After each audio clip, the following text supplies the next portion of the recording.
علمی point number 12، اور وہ ہے زکات نکالنے کا طریقہ. بس یہی ایک دو ڈیٹیل پوائنٹ ہیں، پھر فوراً سارے کور ہو جائیں گے انشاءاللہ تعالی. زکات نکالنے کا کیلکولیٹ کرنے کا طریقہ کیا ہے یہ بھی آپ سمجھ لیں. اب جتنی ہم نے تھیوری ابھی تک 11 پوائنٹ سمجھے ہیں، اس کی روشنی میں آپ کو نصاب بھی کلیئر ہو گیا، کتنی زکات دینی ہے یہ بھی کلیئر ہو گیا، کس کس چیز کے اوپر زکات دینی ہے یہ بھی کلیئر ہو گیا. اب آج کل کے دور کے اعتبار سے مینلی 3 طرح کی چیزیں ہیں جن کو آپ نے جمع کر کے اپنی زکات کیلکولیٹ کرنی ہے. یہ بڑا آسان طریقہ ہے. مجھے بڑے لوگ ای میلز کر رہے تھے بڑے عرصے سے، زکات پہ کوئی لیکچر دیں، پھر وہ اپنا پورا حساب کتاب بیچتے ہیں کہ زکات کیلکولیٹ کریں جی، وہ 40 پہ تقسیم بھی نہیں بیچارے کر سکتے.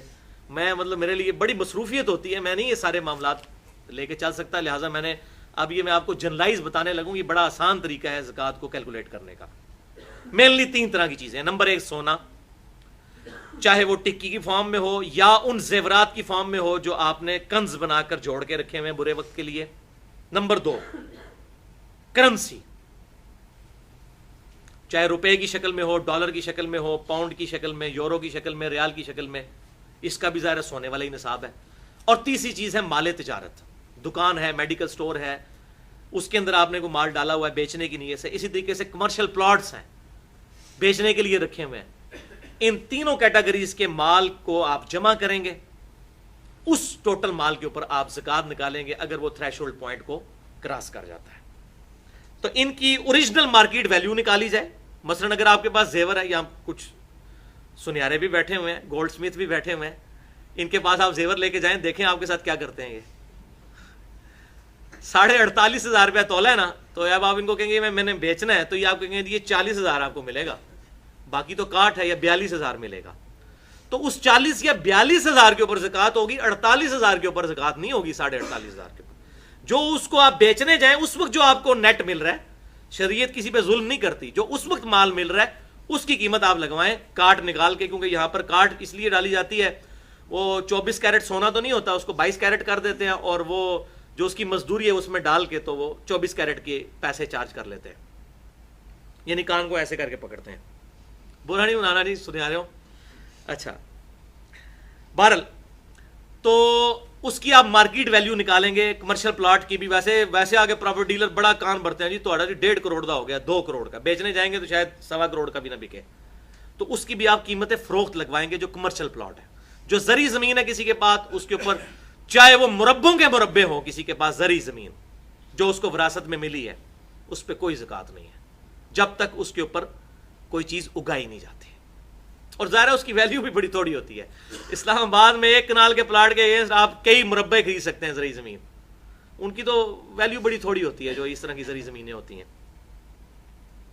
بہرحال اب یہ تینوں طرح کی چیزوں کو، یعنی سونے کو اور کرنسی کو، چاہے وہ روپیہ ہو، چاہے وہ ڈالر ہو یا پاؤنڈ ہو یا ریال ہو، اور تیسری چیز مال تجارت کو، ان تینوں کی آپ رقم نکالیں کتنی بنتی ہے. ان تینوں کو جمع کرنے کے بعد پھر اس کو 40 پہ تقسیم کریں، اور جو جواب آئے وہ آپ زکات دیں گے. البتہ اگر آپ نے کسی سے قرض اٹھایا ہوا ہے تو اس قرض کو آپ پھر اس میں سے نکال دیں گے. لیکن وہ نکالیں گے اس صورت میں اگر ایڈ بھی کیا ہوگا. یہ نہ ہوگا وہ اپنے مال میں سے اس کو نکال دیں. مثلا آپ کے پاس 10 لاکھ روپے تھے، 10 لاکھ آپ نے قرض اٹھایا تو کتنے ہو گئے؟ 20. تو 20 میں سے 10 نکالیں گے، اپنے 10 میں سے 10 نکال کے 0 نہیں کر دینا. یہ نہیں ہے جناب چوپڑیاں نہ لے دو، ٹھیک ہے نا جی. تو وہ ٹوٹل مال میں سے ڈیٹ کو نکالیں گے، پھر آپ کی ایکویٹی آئے گی جو آپ کا راس المال ہے. اب میں آپ کو ٹیسٹ کیس بتا دیتا ہوں تاکہ آپ کو سمجھ بھی آ جائے. ایک میں نے فرضی کیس بنایا کہ ایک بندے کے پاس 4 تولے سونا ہے. اب یہ خود تو تھریش ہولڈ پوائنٹ نصاب پہ نہیں پہنچتا، 7.5 تولے پہ تو نہیں پہنچتا نا، 4 تولے. 4 تولے کی آج 23 اگست 2014 کو پاکستان کے مطابق جو قیمت بنتی ہے 48,500 روپیہ تولہ کے تحت 1,94,000.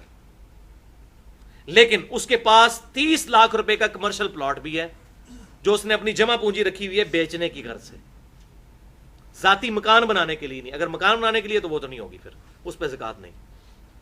اس 30 لاکھ کو اس 1,94,000 میں جمع کریں، 31,94,000 بن گیا. پھر اس کی دکان میں 50 لاکھ کا مال بھی ڈلا ہوا ہے، تو اس 50 لاکھ کو بھی اس میں آپ ایڈ کریں گے. اب اس نے 10 لاکھ قرض بھی کہیں سے اٹھایا ہوا ہے، یعنی جو 50 لاکھ دکان کا مال ہے وہ 50 لاکھ سارا اس کا وہ نہیں ہے، 40 اپنا ہے اور 10 کا قرض اٹھایا ہوا ہے، تو 40 میں سے 10 نہیں مائنس ہوں گے، 50 میں سے 10 مائنس ہوں گے، تو 40 ہی وہ نیٹ نکل آئے گا اس کا۔ یہ 40 لاکھ بھی جمع کر لیں، 30 لاکھ کا پلاٹ بھی جمع کر لیا، 4 تولے سونے کی قیمت بھی جمع کر لی، اب اس کی کل بچت جو بنی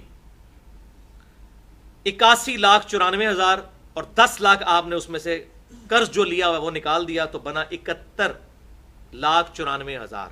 اس کو 40 پہ تقسیم کریں، 40واں حصہ یعنی 2.5% اس کا نکلے گا 1,79,000 1,79,850، یہ اس کی زکات نکلے گی۔ یہ ہے بھائیو زکات نکالنے